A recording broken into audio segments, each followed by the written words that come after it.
Okay, so this is interesting, but I feel it's kind of goofy, right? So Japan Airlines have just started this new scheme, right? Called Anywhere, right? So now it's spelled anywhere as in WEAR, right? Like you're wearing, you know what I mean? Anywhere, the normal spelling, anywhere around the world. Boom. Now, this new scheme, they think, is going to help cut carbon emissions from the airline.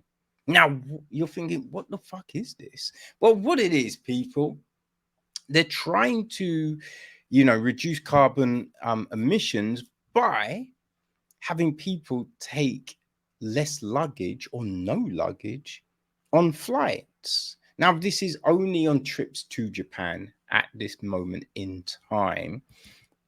But what happens is, right, you register for this scheme and then you choose your clothes, right? So depending on what time of year you're going, you go, okay, I'm going at winter time, so I'm staying for a week, right? So I need this amount of clothes to hold me down for this time.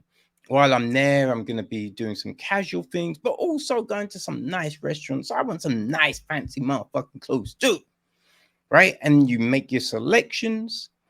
You give them your hotel info. They send those clothes to the hotel. So when you arrive, go to the hotel, your clothes are in your room. And then when you leave, you just put them in a bag and they get collected. Right? So that's the idea.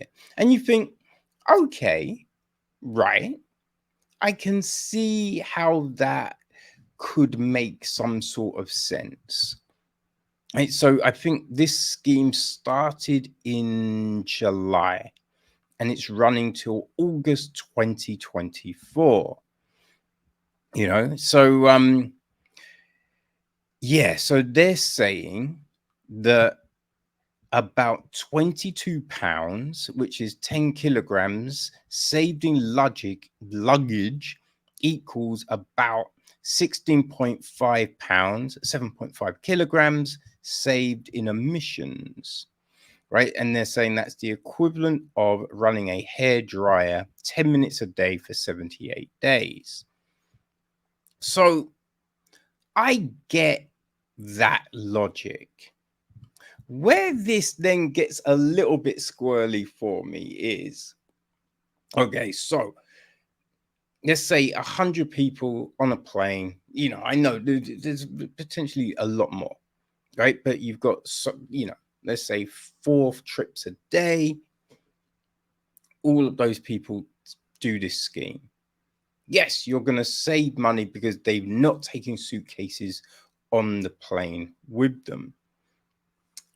But, right, there's once you've used these clothes, you return them, and then they go back into the selection process, right?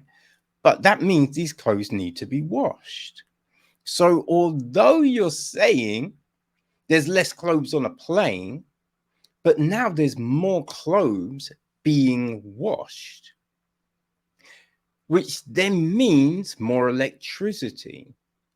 So you might be saving in one area, but then you're just putting it back somewhere else, right? Because all those, the machines, the electricity to wash all of these clothes, right? To dry all of these clothes, because they're not going to be air drying these clothes. They're going to be using a dryer to dry them, so then they can put them back in the rotation, give them to the next person.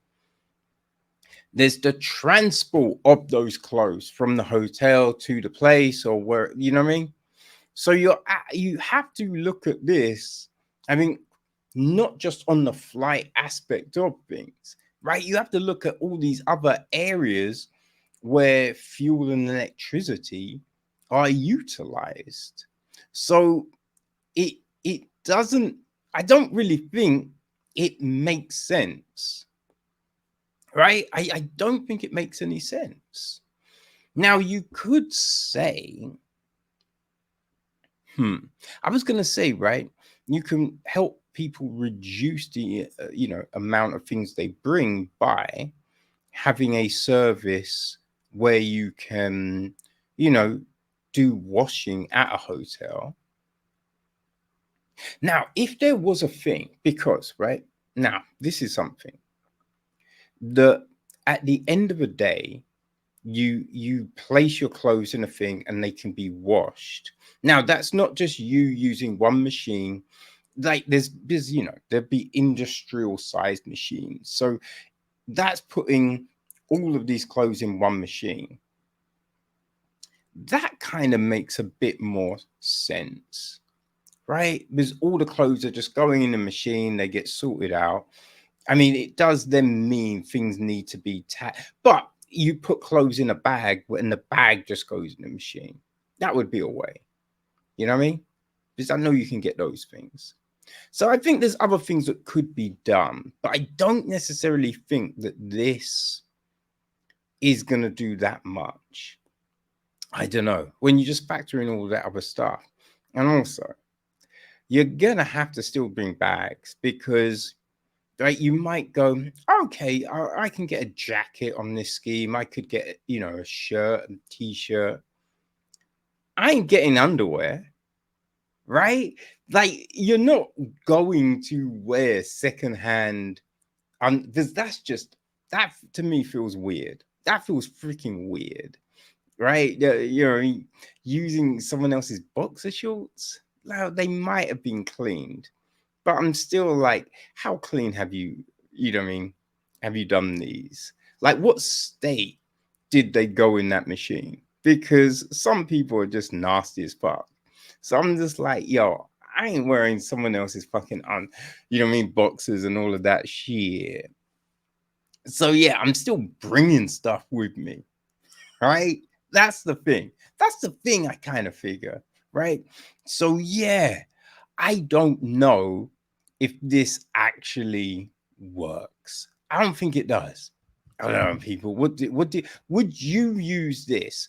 There's a bit in this article, and it's saying that the person that conceived of this scheme, that company has been getting offers from all over the world, other people wanting to be involved in a similar, situation.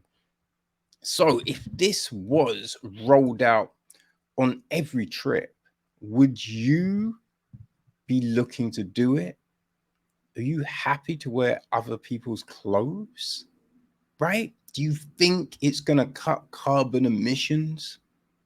People, let me know what you think.